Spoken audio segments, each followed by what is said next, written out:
Hello everyone, welcome to our YouTube channel, and today we're gonna be featuring our top 10 succulents that I wanted to propagate, mainly because these succulents that I will be featuring today are those na favorite ko. So napakadami nating succulents, but these are my top 10 favorites as well. And if you haven't watched yung ating part 1, Part 2, 3, and 4, you can just simply check yung ating comment section kasi nandoon nakalagay yung mga links doon sa ating mga top 10 series. First in our list is yung ating bronze medal na Aeonium. It's one of those succulents na pinaka-favorite ko because of how it would look like. Sa pinakailalim kasi nitong ating succulent, you would see na para siyang puno. It's having these tree-like features sa kanya. It's branching out na makikita natin, and from the top you would see na it's covered by these beautiful looking rosettes na greenish lang siya if hindi siya stress, but once it's receiving yung ating full sun, you would be expecting that it will be turning into this brownish bronze color. Second in our list is our Kalanchoe Tomentosa cinnamon. Everything about this succulent is simply unique, from its color, the appearance of its leaves, and even the texture ng kanyang leaves that is covered nga nitong parang fine hairs is what makes this succulent extra special. Napakaganda niyang tignan, especially under daylight kasi there's really a lot of colors going on, from dark brown to black to lighter brown to bronze to the tan color. Halo-halo na siya. And also, this succulent is naturally mabilis dumami. It propagates on its own. Yung mga leaves na nakikita natin here sa baba are all accidental. It wasn't intentional na i-propagate ko sila, but it became successful. Ayan. So, I hope that we could have more of this in the future. Something that we can add sa ating mga succulent arrangement because of its color. Another succulent that I wanted to propagate is yung ating variegated titubans. By just simply looking at it, you would know exactly why it's one of those succulents na talagang I'm really looking forward na dumami pa sila. Their color is so beautiful, it's very light. Plus the fact that they grow offsets real quick. Ayan, we've got 2 offsets growing dito sa pinaka baba. And also doon sa likod, we've got a leaf na continuously growing on its own. And aside from the appearance of our variegated titubans, I wanted to propagate them simply because of their price. Napaka-pricey nitong ating variegated titubans. I remember yung one head nito is about 500 or 600, I guess. So talagang we need to propagate it. Meron din tayo yung ating oviferum or yung ating moonstones. This one also is very unique looking. Para siyang egg-shaped na whitish in color. Ayan. So sometimes kasi I noticed na medyo nagpipinkish siya, although yung pinaka-dominant na color of the succulent is whitish lang talaga siya. And if we're gonna be keeping yung kanyang farina intact, then the more we could appreciate yung parang white na appearance sa kanya. Look at this one, it's already clumping. I think we have a total of 5 rosettes around the stem nitong ating binihead na moonstone before. What we are seeing right now is the mother plant, and ito na nga yung binihead natin na stem cutting from the mother plant. Even yung kanilang pinaka leaves, I tried to propagate them before, and the success rate is very good.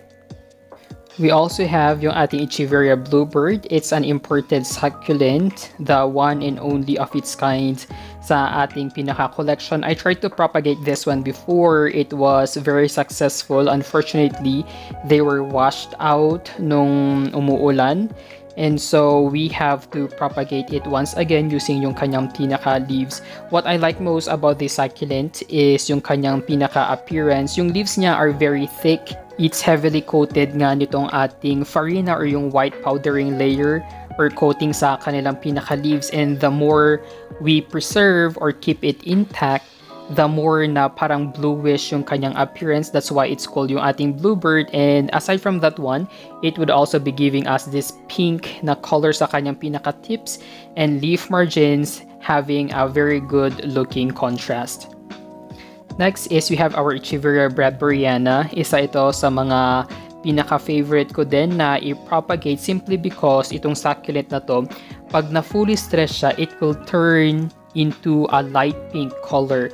Sa ngayon kasi is medyo greenish pa yung kanyang color, hindi pa masyadong lumalamig dito sa ating area, and therefore stressing it is kinda difficult, but I'm really looking forward na in the future pag lumamig na talaga, I can finally show you yung kanyang light pink na color once na stress na siya. Sa ngayon, we can already see yung pagka-pinkish ng kanyang pinaka-leaf margin. So, just imagine if yung buong plant na ito would turn into that color after siguro mga December or January, we can finally achieve that. Another common succulent that we have here is we have our Graptocedum vera higgins. Dito sa Pilipinas, it's commonly known as the Choco Moonstone because of how it would look like. Although yung kanyang color is not really that brownish or parang chocolate brown in color. So just to give you an idea or a comparison kung ano nga ba talaga yung color ng ating Choco Moonstone, to the left is yung ating Black Prince na talagang medyo chocolate brown yung color, and yung ating Choco Moonstone is lighter in color, and there are times na pag talagang fully stressed siya, medyo reddish yung itsura ng ating mga Choco Moonstone. Sometimes if it's not receiving yung ating full sunlight, they will just be having this pure green na color. But since yung aking mga Choco Moonstones are fully exposed to the sun almost every day, they are giving us this beautiful looking shade of light brown to reddish in color at times. Ayan, makikita ninyo. Another thing about our Choco Moonstone is that they are trailing. Napakaganda nilang ilagay sa ating mga hanging baskets because yung kanilang stem would literally go out of the pot. Next is our Sedum Rubritintum Aurora, or commonly known as the pink jelly beans. I cannot count how many times I featured this in our vlog simply because of its beautiful color. Ayan siya. So there are times na medyo whitish yung kanyang color. There are also times na ganito lang siya, greenish lang siya pag hindi pa talaga siya fully stressed. Although mapapansin natin na it will be giving us this light pink color at times, hindi naman siya all the time na laging red. I am constantly propagating itong ating pink jelly beans kasi I'm planning of using them as a filler sa ating gagawing succulent arrangements in the future, especially if they will be turning into this deep red na color, something na pag daylight, as you would see, parang nagba-bounce back yung light. They are glowing, lalo na pag natatamaan ng araw, and the more sun exposure that they would be receiving, the more colorful yung pagka-red sa kanilang pinaka-leaves. And I must say na mas madaling alagaan ito as compare yung ating typical na jelly beans. Of course, sa ating top 10 na favorites, kasama na dyan yung ating Graptocedum paraguayens or our ghost plant. Kahit na bago pa lang siya dito sa ating collection, wala pa yatang 1 month since we get or purchase itong ating ghost plant, I'm already in love with it, and I'm just so excited to propagate more of this. Sa ngayon, we only have 3 pots, pero I have already propagated some of its leaves, and napakaganda ng kanyang success rate is like 100%. Napakadaling alagaan nito, and look at this, dito sa pinakababa, I have discovered na meron na siyang 3 new offsets na tumutubo. So, ganun kabilis magpadami pala nitong ating ghost plant. I don't know why nagkakaubusan ng ghost plant or mahirap maghanap ng ghost plant, while in fact, napakadali pala nitong padamihin. And so, since trending siya lagi dito sa Pilipinas, I might as well propagate itong ating ghost plants. Last but not the least is our Ichiberia Trumpet Pinky. What I really like most about this succulent is the way how its leaves would look like. Para talaga siyang trumpet kasi sa pinakadulo ng kanyang leaves may parang shallow hole or butas tayo dyan, which resembles that of a trumpet, and also yung kanyang color would be in blue, the shade of light blue na may pagka-pinkish nga sa kanyang pinaka-tips.